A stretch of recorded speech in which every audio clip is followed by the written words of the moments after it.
Hey everybody, welcome back to another episode of Ask Kati Anything. I'm your host, licensed marriage and family therapist, Kati Morton. I'm so glad that you're here. Today I'm going to talk about what to do when a therapist forgets our appointment or has to reschedule last minute and why that experience can be so upsetting. Then I'm also going to explain why self-harm behaviors can change over time, whether or not validation in trauma therapy is good or bad, and the connection between religious trauma and OCD or perfectionism. Then I'm going to talk about perfectionism, where it comes from, and why it can permeate our entire life. And finally, I'll get into being a highly sensitive person and managing our sensory sensitivities. Without further ado, let's jump into question number one. Oh, actually, if you're new here, welcome. I want to let you know that if you don't get a question answered, you can continue to ask it week after week. I get through as many as I can. Also, I offer live streams on my YouTube memberships in the Psyched Up 30 and the Psyched Up 60 levels, so you can ask questions there. I also have live streams through my Patreon account. You just go to patreon.com/Kati Morton, and at the $20 tier and above, you submit your questions and I answer them in a monthly live stream. There's also an extra one in there.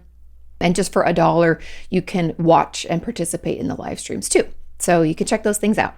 Okay, let's get into question number one. This question says, Kati, my therapist, who I've been seeing for 2+ years, double scheduled me and another family that was in crisis on the same day recently, and I had to go home.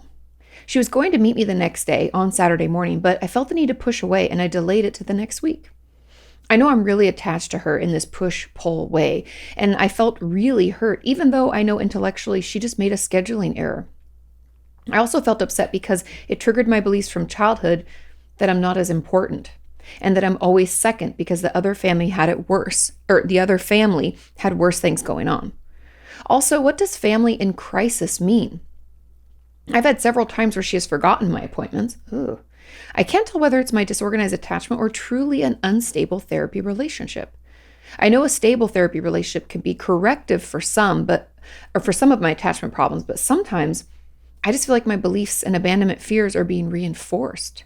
Do you have any recommendations for how I can tell the difference and how to know when to advocate for myself? Additionally, how can I work to heal my attachment? P.S. Your videos made me feel seen when I was in a really dark place and encouraged me to seek help during college. And for that, I can't thank you enough. I'm so glad I could be there when you needed me most. That makes me feel good. So I'm glad that you're still here. Now, this is a great question. First, let's address this particular issue. She double booked you. Now, I feel proud to say that I've never done this, but this is incredibly common, especially when we have people in crisis. So what it means when we're in crisis, there's a zillion different potential experiences that family's going through or situations that they're dealing with that would deem them in crisis. But just to give you some examples of families that I've seen that are in crisis is maybe we have addiction in the family and we're doing an intervention, or we need someone to go into treatment, or someone's coming out of treatment, or we just had a big blow up fight. Maybe the parents are getting divorced or something's happening. There's a lot of issues happening within the family system. And so we might schedule extra or book them again, which I'm assuming is what your therapist did, because they needed the extra support, or we need to have a game plan because things are getting out of hand or overwhelming, et cetera, et cetera. So just in the same way we would say, if you were in crisis, if you were maybe in a dark place or having a really hard time and felt like you were coming unraveled and needed more support, we would have more sessions together to alleviate that, okay? When we tend to book people quickly when they're in crisis, I always check my schedule, but sometimes therapists might just do it in their head, do I have anything that day? No. Okay, we'll do it that day, and not realize that they already had scheduled someone. And so you are correct that I don't think there's anything attached to this. It definitely brings up stuff for you, which is what you should bring up in your next session, that, hey, I know this happens, but this is what came up for me. And I need to figure out why it's so distressing or dysregulating for me, right? We kind of know. It brings us up from childhood that we're not as important and that I'm always second. We need to talk through it. That's why therapy is so beneficial, because we can have situations come up because it's life, and then it gives us an opportunity to dive into the things that are bothering us. And honestly, the way that our attachment wounds show up for us in our life in real world situations. So bring it up and know that you're not broken. There's nothing wrong with you. This would upset most people. Your therapist is aware, which is why they're like, I'll see you tomorrow morning. I'm so sorry, probably.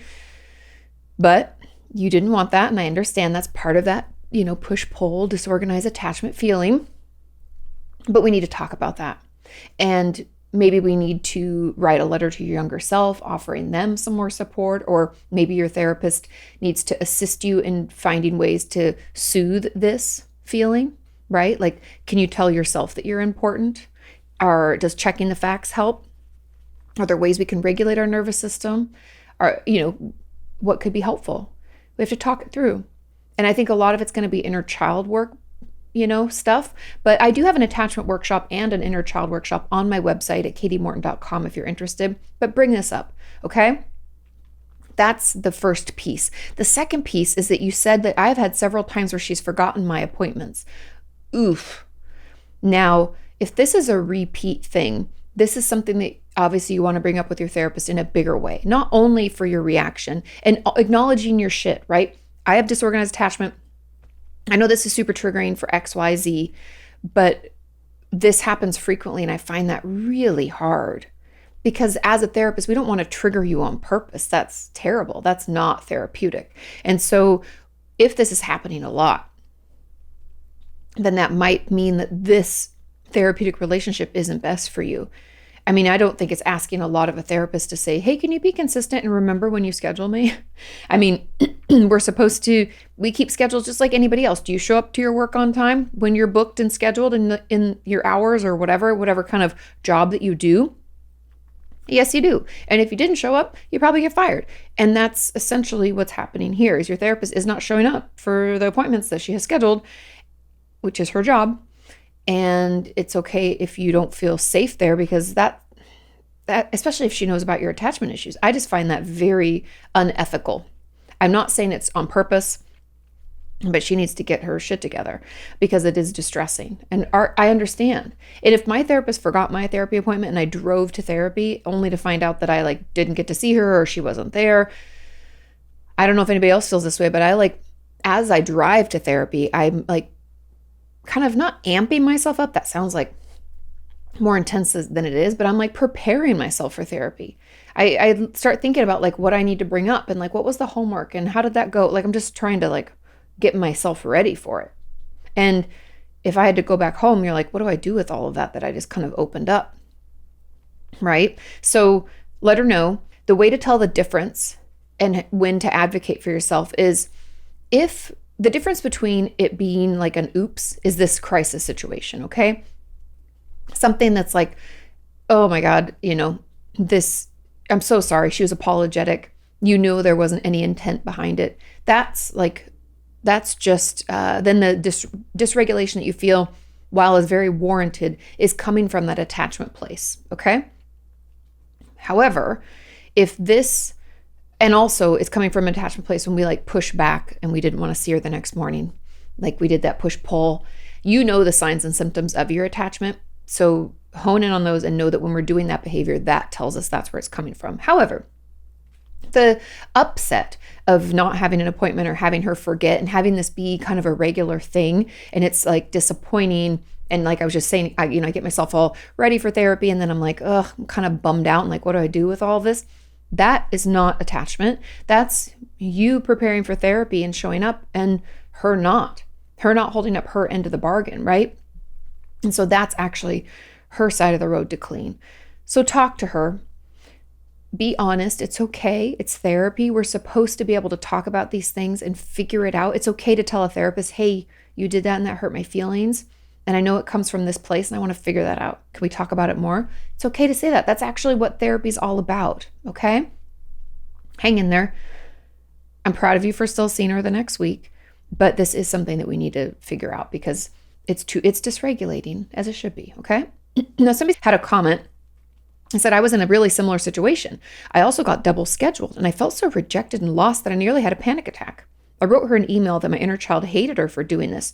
2 weeks later, she referred me out without any further conversation about this. I thought that I could speak my mind in therapy, but now I fear that it was simply too much for her. No. I never said anything like that in my life. So it is not like it happens every other day. How can I let go of her as if as I feel really attached. It feels like a really unhealthy and toxic, quote unquote, relationship. This is so unethical. Okay. Just so you guys know, we as therapists could potentially lose our license or be held accountable for what is called patient abandonment when we act like this. And the reason I say that it's patient abandonment is that there was no conversation, there were no referrals given with time for you to move on to someone else. That is what's required. Now, I guess if you've seen this therapist only once or maybe twice, they might give us some leeway there and they could act in this way. I still think it's really inappropriate. We have to give you at least 3 referrals, all of which are in a similar location and taking new patients, okay? Obviously, all that's dependent on like where we are, but we have to make our best effort to figure that out for you. And we have to offer those to you. And we have to talk to you about it. And we have to give you time to transition.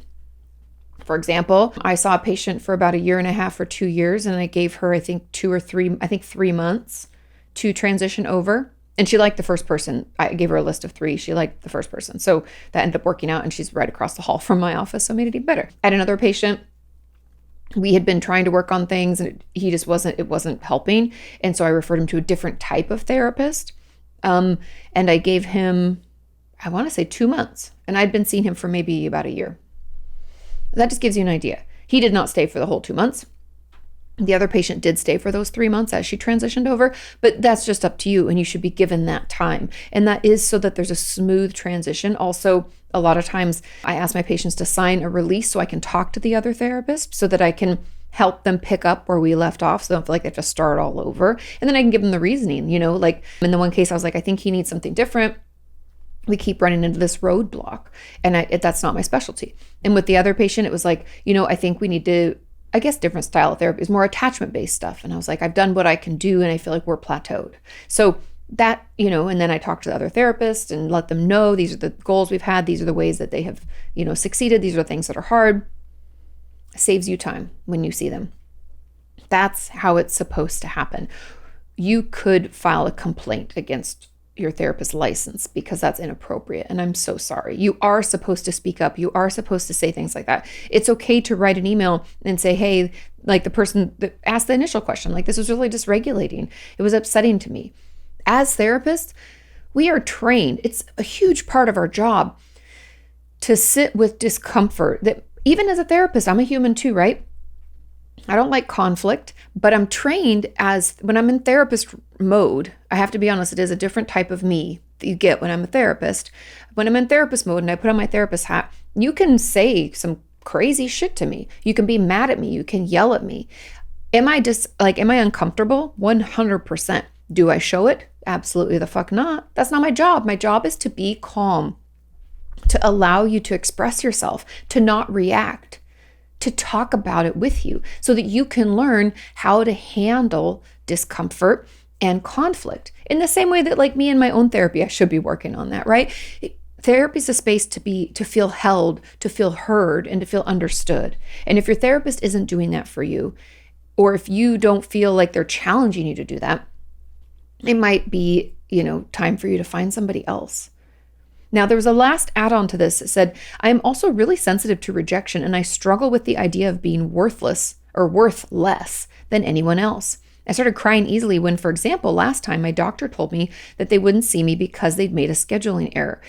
This all goes back to attachment would be my guess. We've hit a little, like a button, like we poked a button or poked in on a wound from our past because your reaction to this is greater than what the actual situation warrants. I've talked about this before, but overreactions get such a bad rap. However, overreactions really tell us a lot about what's happening internally that we might not have conscious access to, right? So if I have this huge reaction to what is, and this isn't a judgment, just saying what is like a small problem, if I feel very dysregulated, that tells me there's something more going on. Either my resilience is low because I'm not taking care of myself, or maybe this has poked a button from something that happened to me as a kid a lot, like the person who said earlier, like I was always made to feel second and like other people in the family were more important. Like that's important to note and to bring up in therapy that, hey, I feel myself being reactive in this way and I don't understand why. I know it's an overreaction. I want to understand where it's coming from.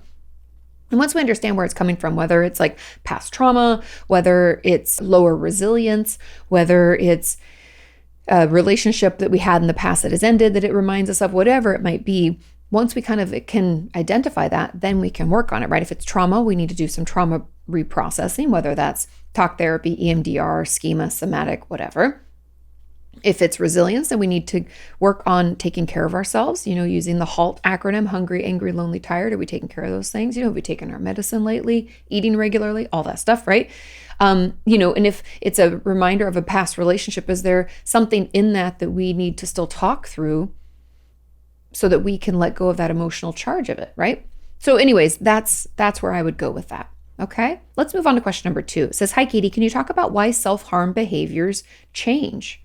I've changed places and how I do it a lot since starting, and I'm curious as to why that is. I still have my go-to spot for when there's nothing more I need than to do it after a flashback, but it's changed so much, and I'm not sure why.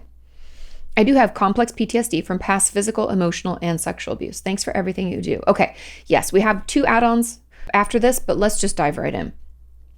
Self-harm behaviors, we have to remember, right, are coping skills. You said you do it after flashbacks, and it's like probably the way that you maybe come to help yourself feel something, take care of yourself. There's a lot of reasons we can do it. There's sometimes rituals, and that can be kind of soothing in its own way. Keeping that all in mind, that we do it as a way to cope. Of course, it would change depending on what we need.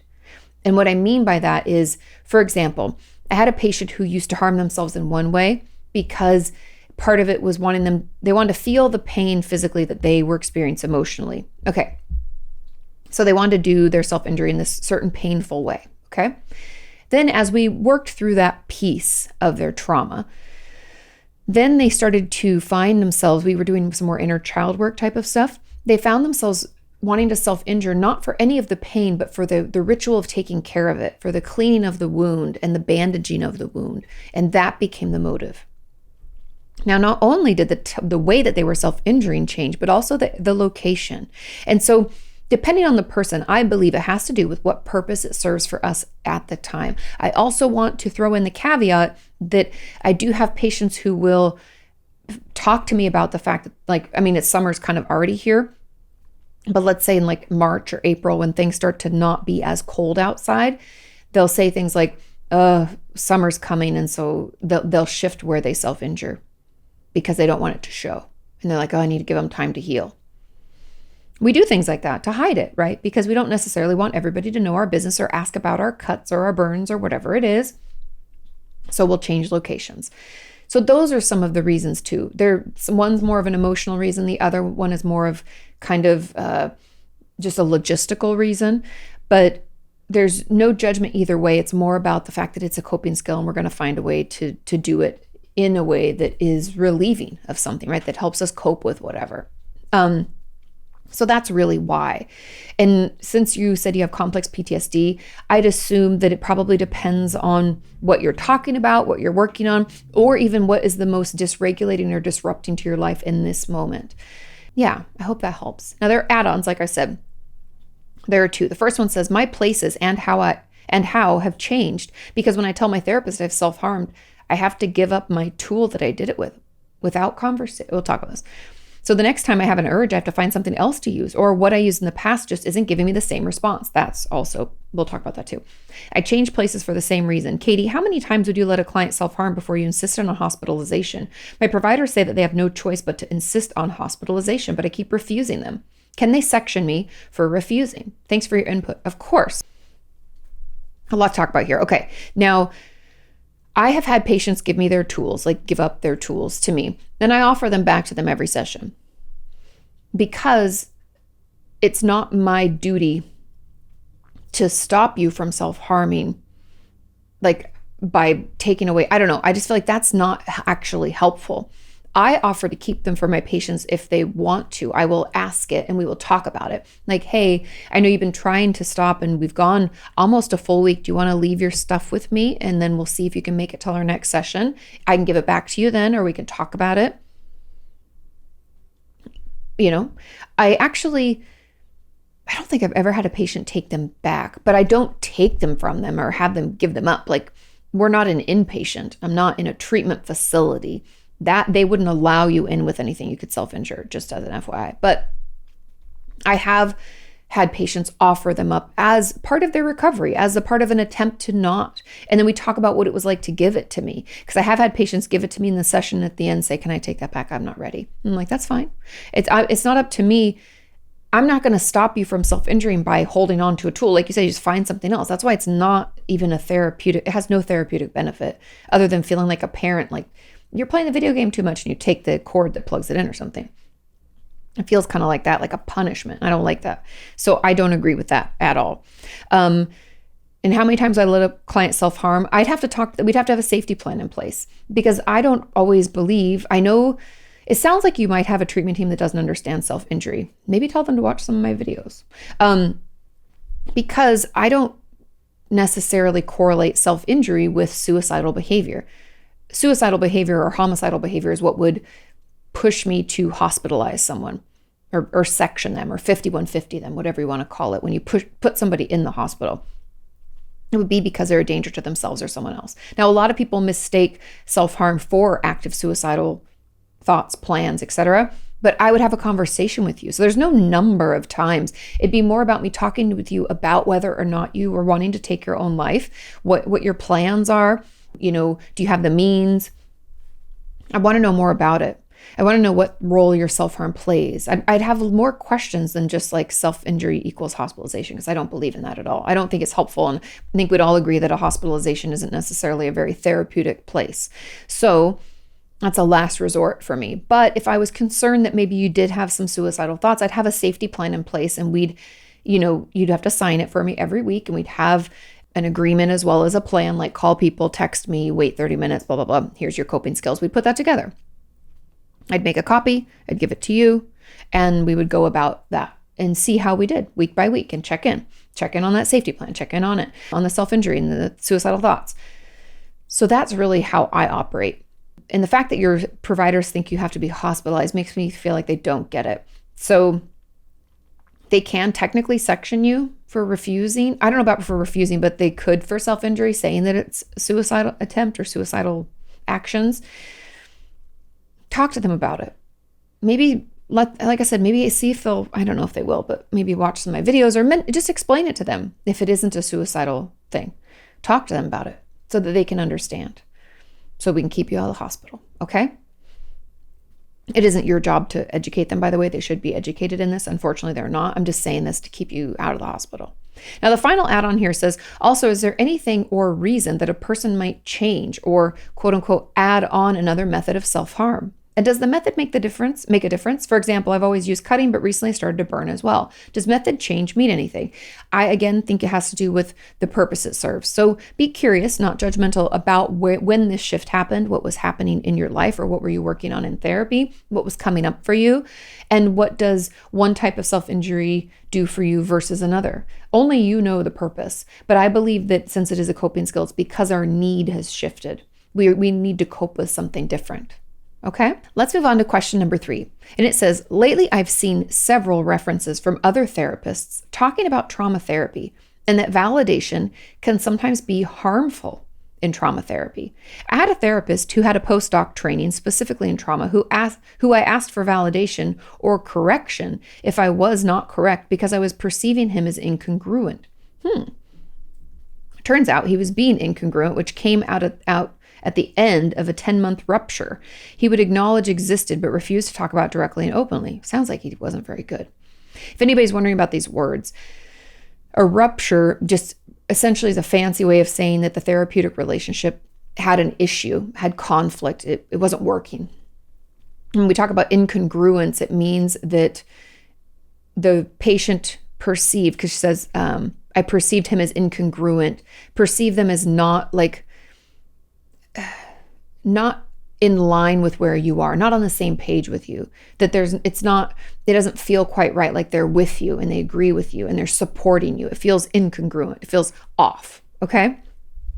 So I spent months in limbo, operating from the perspective that it was my perception that was the issue, which really impacted my perception of reality and trust in myself and the world. I know it's almost like you were gaslighted. And reading that validation isn't always recommended in trauma therapy. It makes me question whether he was doing trauma therapy correctly and I was just an anomaly, or whether I had a shitty therapist. And I really like this therapist. It hurts my head to think that he was shitty. To restate the question succinctly, how does validation work in trauma therapy, or when thought distortions may be present? Okay, let's talk about this. The fact that he wouldn't acknowledge the rupture and refused to talk about it directly and openly means that he had what is called countertransference, meaning that you have the trauma, you're in there to work on it, something came up for you, rightfully so, and instead of acting in a therapeutic manner where he could hold that space for you, meet you where you're at, talk about this discomfort, this dysregulation, this conflict, he reacted out of it and kind of shut it down. He acknowledged it was there, but wouldn't talk about it. So it's almost like his discomfort got in the way of your therapy. And so I'm not saying that he's shitty, but he did not do the right thing in this scenario as a therapist. I was watching this video on Instagram recently. I'm trying to think of the guy's name. It'll come to me in just a second because it was just on the tip of my tongue just then. But anyway, Gabor Mate, and I'm probably saying his first name wrong. Gabor Mate, M-A-T-E. He's amazing. Anyway, he was doing some supervision with other therapists, and this therapist asked a question, and she was talking about she had a patient who didn't have an open mind and was kind of resistant. And she was like, I don't really know what to do with this. And it was so beautiful, you guys. He says to her, he's like, well, what came up for you when she didn't have an open mind, or when this patient was resistant? She's like, I was kind of frustrated. And then I'm like, man, I'm not even good at my job. And he's like, you have to pay attention to what comes up for you, because what's happening right now is countertransference, because you're frustrated with your patient because they don't have an open mind. There shouldn't be any frustration there. That's not about you. It's about them. And then he asked the therapist, he was like, when has someone shut you down or not had an open mind in your life that was really upsetting? And you should have seen her face. She was like, she goes, shit. That's what she said.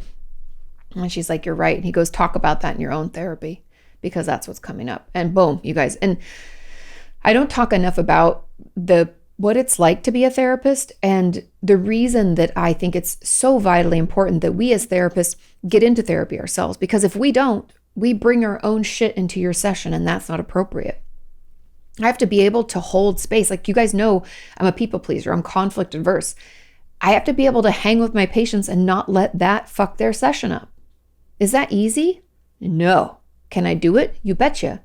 That's what I went to school for. That's what I'm in my own therapy for. That's why I show up for them. I wouldn't be seeing people if I couldn't do that. And unfortunately, as a therapist, our job can be really challenging that way. It can push all the buttons. You can have someone in your office that is like, just like that, I don't know, abusive ex you had, or a stepfather who was such an asshole. You can have people in your office that remind you so much of someone that is dysregulating to you, but you have to hold it together for your patient. You have to show up for them. You have to hold the space. You have to let them say what they need to say, and you sit with it.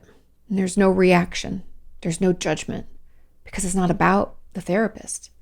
It's about you as the patient. And so, okay, I went on a tangent, but I think that is really important. It's a vital piece of therapy and the therapeutic relationship. And I feel like you weren't getting it here. And so it's not that this can't, that he was shitty and blah, blah, blah, but it clearly was not working because he wasn't doing his job in the way he's supposed to. Therapists are not perfect. I'm not perfect. I'm sure I've messed up, but we need to strive to do better. Okay, with that being said, the other piece here where you said that how does validation work in trauma therapy, or when thought distortions may be present? So I think validation in trauma work is critical, meaning it should be offered at all portions of the therapy. However, when I say that, I mean about the trauma you sustained, because the one thing that I run into time and time again, even with you guys in my community, we talk about this all the time, that it's hard enough for us to admit that we were traumatized, right? That word can feel very heavy, very exaggerated, almost like we're being dramatic or making it into something that it wasn't, right? To admit that is a huge step. And then to have a therapist validate and acknowledge the pain is healing and important. But if we're operating, so that's one piece. However, in our life going forward, if we're operating out of these distortions, this belief that everybody's unsafe, Let's say we are having trouble connecting with our spouse or our friend, and our therapist notices that this is the way that we are reacting out of past trauma. It's like an old story that we're bringing to the present. Then we try to acknowledge that. For example, let's say that you found it really hard to go out to dinner with your friend anymore because being in a loud place like that and having your back to the door is just too dysregulating. And let's say you had a trauma growing up where someone was trying to break into the house. I would call attention to this and I'd say, I understand your discomfort. It sounds like this could be connected to that home break-in in your childhood. Do you feel okay exploring that? Let's talk about that a little bit, right? And I might weave you through with some questions about like how this is connected. And we might do some exposures to disconnect that, to turn that dysregulation or that sensitivity to that down so that we're not so hypervigilant, right? That's when we challenge. We challenge when we're taking an old story and making it present. We do not challenge the trauma itself. Validation is important because if we're not validated when we're trying to work through our trauma, we're just compounding the shame. And remember, shame is that feeling that you're broken, that something's wrong with you. And it comes along with trauma. They're like buddy. It's terrible. And so if a therapist isn't validating your trauma experience, then I don't think you should see them anymore because it's only going to make it more difficult for you. We already feel enough shame, blame, guilt, and embarrassment about the trauma. We don't need a professional, doubling down on that, right? Okay. I hope that helps. Moving on to question number 4. This question says, hey, Kati, can you talk more about religious trauma? Gladly. What effects does the fear of hell have on a child? I developed some OCD tendencies and extreme perfectionism. Is this common? Yes. Okay. So when it comes to religious trauma, honestly, we can get it from so many parts. Now, this is not to say that religion is bad. That's not what the message is here. Some tenets of some religions and the way that it's practiced in specific churches can be very damaging. Meaning that if we try to rule our church, like run the church with fear, like that if you don't act perfectly, you're going to go to hell. And as children, that intense and crazy punishment, I'm going to burn for eternity because I called my mom a bitch, right? How do we deal with that, right? For a lot of us, that can be super scary. I'm going to burn for all of eternity. That fear, like that for the safety of myself. Or I remember when I was growing up, so you guys don't know I was raised in church, super active. But my dad worked away from home a lot and he smoked and he drank and he cussed. He was a construction guy. He was a boilermaker. He wasn't involved in church. It was more something that my mom and grandma and my brother, it was like kids and mothers went. That's probably its own piece of my own stuff. But that was a dynamic in my family. And I remember when I was like old enough to understand going to Sunday school and learning about sinning and hell, I was so scared my dad was going to go to hell. And I remember he came home from like working away because he'd work for like months away. He came home and I like cried. I was like, Dad, you have to stop cussing and you can never drink a beer again. And you have to I just thought he was going to go to hell and burn for eternity. So you can't tell me that that's not traumatizing or at least scary for a child. And so I believe it can cause a PTSD-like response. Now, I myself did not develop PTSD as a result, thank God. However, I do believe that the kind of purity culture that I was raised in did kind of like fuck me up for relationships moving forward. And if you guys don't know, purity culture is like the belief that like women, it was specifically for girls in the church that I was raised in, you don't kiss a guy, you don't lead them on. And if you can't have sex before marriage or you're like not holy enough, then you're not like worthy of getting married. All sorts of crazy stuff. Welcome to the 90s. But that really messed me up and sex is dirty, but it took me like a lot of like deprogramming in my own therapy as like a 20 something to feel not that way. So there are effects. Now, when it comes to OCD tendencies and extreme perfectionism, because religion can be so black and white, so cut and dried, so sin or not sin, like, right? Pure, impure, clean, dirty. And there's a lot of these terms that they'll use that are very one or the other. There's no gray.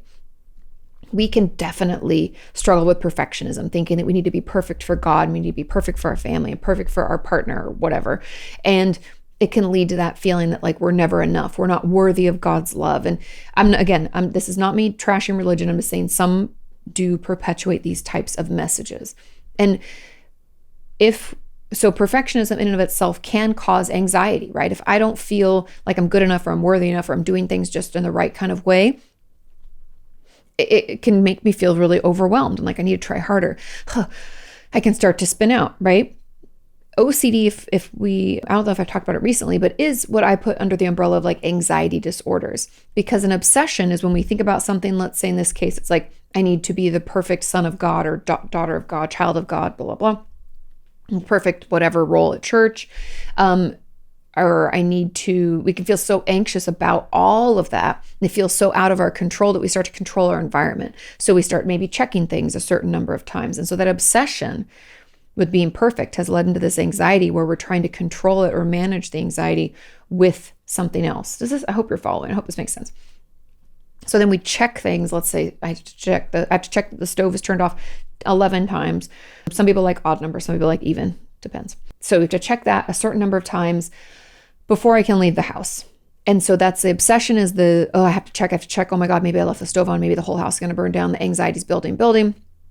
I do the compulsion. I check X number of times. The anxiety goes down. And then we go around and around. It can build again. We might have to do something else. So I believe that's all connected because of the fact that there's this push to be perfect, to do everything just right, and to feel like if we don't, it's hell, right? That black and white, that all or nothing. Even though the biggest thing that in church that I remember is that God forgives, like he has agape love, right? Love for everybody. And you can ask for forgiveness and he'll forgive you. But some churches don't put enough emphasis on that forgiveness piece, and that there is this space where you say, oh, I'm sorry, I just shouldn't have done that. I messed up. And our all-knowing, all-loving God is like, I forgive you. And then we move on, right? There can be a lot of shame and kind of guilt in there, in that apology or in that admission of doing something that we didn't want to do, right? The admission of guilt and the forgiveness. There's not enough of time spent on the forgiveness piece. And I think that can lead to a lot of these things. But happy to keep talking about more if you want. Let me know in the comments, but those are really my thoughts. Moving on to question number 5. This question says, Dear Kati, I seem to be a perfectionist. We have a little theme going on right now. Not only when it comes to work, but also in regards to every human interaction that I have. Whenever I meet with friends or family, I try my absolute best to make them feel validated and comfortable in my presence. I strive to be the perfect listener and friend, although I know that that's an unattainable goal, and I'm not very good at it either. I get so anxious about making mistakes and upsetting someone, or even making them feel slightly less good than they could feel than when I would have done something differently.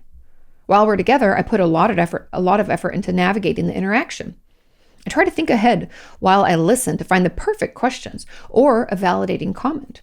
So much so that I feel like I'm not even really there. I'm just floating around somewhere in my mind. When we part, I can't stop myself from overanalyzing every bit of what I said and hating myself for being the quote unquote weird one. I have lots and lots of self-deprecating thoughts, I was going to ask. Often, I can't even pinpoint what went wrong, but I feel like I screwed up horribly. Don't you love anxiety? We'll talk about this. I know about the thought stopping, the redirecting attention, yet I seem to be doing something wrong because I keep cycling back to the conversation for days or weeks to the point of not being able to concentrate on my university stuff. Does what I'm describing make any sense? It 100% does. Is this a common struggle? Yes. Do you have any ideas on how we could address the issue? At the moment, I just force myself to get through it in the hopes that with time, the anxiety will become less. Thank you so much in advance. And I really hope that what I wrote down and how I wrote it makes sense. It 100% makes sense. Okay. Now, what you're experiencing, yes, we could say it's perfectionism, but perfectionism is really just one way that anxiety shows itself and rears its ugly head. You're feeling anxious because you're expecting to be perfect all the time. And this anxiety is so overwhelming that after every interaction, we can't shut our brain off. We keep replaying it. I too have similar symptoms like this, and I'll give you some ideas of how to deal with it, okay? I tried a lot of things. I find stop, or thought stopping does not fucking work for me. I find breathing techniques and breathing exercise or meditation just makes it worse because my brain still runs free on its own to think about these things. What helps me, number one, is distractions. Now, I don't mean unhealthy distractions. I don't mean numbing out. I mean, this is not helpful. This isn't going to get us anywhere. Thinking of over and over and over about an old thing is only going to drive us more crazy. So do something else. Go for a walk, pet your dog, clean your kitchen, fold your clothes, listen to a podcast, do anything. Call a friend, color, journal. I don't care. Do something else. Okay. That helps. That really helps me. The second is dunking my face in cold water or doing a full body shake. I know I've talked about those before, and it seems kind of bizarre that like what we think of as a thought process problem is really a nervous system problem, but they're connected, right? And it's almost like a factory reset. It's almost like somebody reached behind, like poked that, but turn me off and turn me back on. I feel like a brand new woman. Those are the things that help me. I also will talk myself out of it. And I don't know if this really works for you, but this is a random weird way that I deal with it, where I think in my head, and this isn't always out loud, sometimes it is, but I'll say, this isn't going to get you anywhere. Why are we thinking about this? This is stupid. This person doesn't even care. And I've written down examples of times when I thought someone was mad at me, or I thought I did something wrong, and they weren't. And I've checked in with them and they weren't. I don't check in anymore with people because I know that that's part of my anxiety, and that's part of proving it, that I have to check, right? So I have those examples, and I run myself, because I know them so well, I run them through my head. And I remind myself that those people you did everything fine. They were fine. It was fine. It was fine. So do that too. If you feel like your anxiety is getting out of control, and like you said days or weeks sometimes, we might want to consider medication. Now, I personally don't take medication for this, but there's no shame in this. There's no judgment. We take medication for all sorts of things. If you feel like your anxiety is running the roost and you can't get it out, like any of the things I've offered, you're like, none of that helps. It still drives me crazy. We might want to have some medication on board, at least, especially through university, when you have to focus on like your homework and what you're doing there. We might want to, talk to a psychiatrist and see what they could prescribe to help. Essentially take the edge off until we get through. Okay? You're not alone. It's incredibly common. Okay, final question. Question number 6 says, Kati, I have a follow-up to your HSP video, or highly sensitive person video. Thank you so much. Thank you for being such a community support. Of course. How do I sort out my sensory issues? I know I have some sensory sensitivities, being an introvert, and I have social anxiety, but I also have migraines. And I don't know if sensory issues are because of the migraines or a cause of the migraines, or I could be an HSP. I could even be on the spectrum. I've tested as an INFJ on Myers-Briggs, and absorbing other people's stuff definitely resonates. If you guys don't know, INFJ stands for introverted, intuitive, feeling, and judging. And this is it's like the rarest of the personality disorders, this combination in Myers-Briggs. I looked it up. Hold on. It says it's about 1.5% of the population. So they call them like advocates, idealists, and counselors. So that's kind of what that is, just so you know what we're talking about. So that's what this person, hence the absorbing other people's stuff. So I know that everyone can get to a point of sensory overload. I'm just kind of lost as to know how to understand it, which I think is helpful for managing and dealing with it. Thank you for any guidance that you can provide if you choose my question. Of course. Okay. Now, when it comes to our sensory sensitivities, we're going to have to start paying attention. We can almost do like a history taking thing where we look back. When's the last time you were super dysregulated, or last time you got a migraine, right? We can do some of this research, this personal research, to notice, okay, I got a migraine. Like for instance, I've only had maybe 2 migraines in my life, and they were all light. That's what caused them, was sunlight. It was like too much light exposure, essentially. One time I was volunteering at this car wash and I got one. And another time I was playing softball as a kid, and we had a tournament, and it was a particularly sunny day, and I didn't have my sunglasses. So anyway, also found out my eyes are extremely sensitive to light, like just the way that they're made. They don't have as much back cover for people like other people do. Okay. So do your own research and figure out if we can tie any of these together. Now, migraines can have a lot of different causes. You can talk to your doctor about that. I don't know if you're seeing a neurologist or even just your regular doctor, whoever you're seeing for your migraines, but we're going to have to figure out if your sensory issues are because of. I do know that when I had my migraines, I was incredibly sensitive to sound and light. I wanted to sit in a dark, quiet room all by myself. I also would had to throw up sometimes. Like it's just, you feel like totally discombobulated. So I do know that migraines can cause sensory issues, but at least from my understanding, not a neurologist, by the way, that's when the migraine is happening. You shouldn't have an extension of these sensory sensitivities outside of having the migraine, okay? But causes of migraines there's many. So do your own research and figure it out, what has led to what. And when it comes to your sensory issues, if you don't remember, or if you're like, I don't know, I don't know if that was that or not, we can start doing research now. So if you go to a coffee shop that has a strong smell, right? Starbucks smells like coffee. Whew, so strong. Also, there's lots going on. It's lots of people, it's lots of noise. Can you pay attention to what is the most upsetting? Like, for instance, if when I walk into Starbucks, I want to plug my nose. The smell's so strong.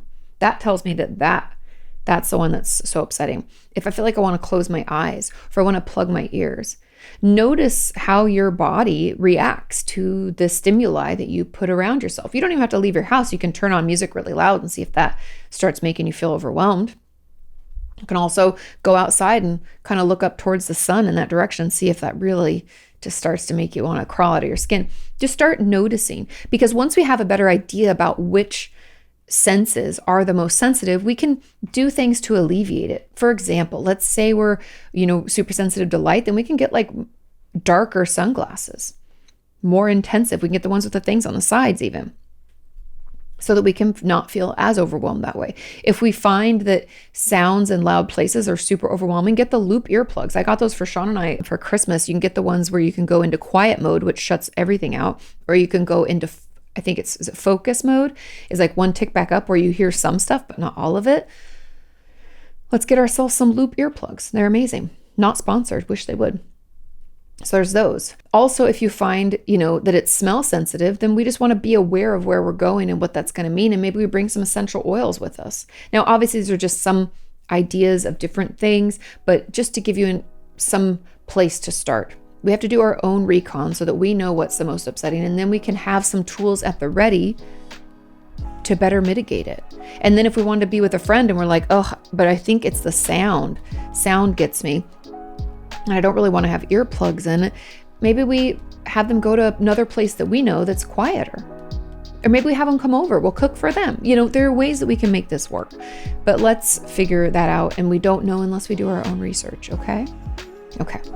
Thank you all so much for listening and watching. Thank you for sending in your questions. Thank you for sharing this podcast. It really does help. You have a wonderful week. Take care of yourselves. Do your homework, and I'll see you next time. Bye.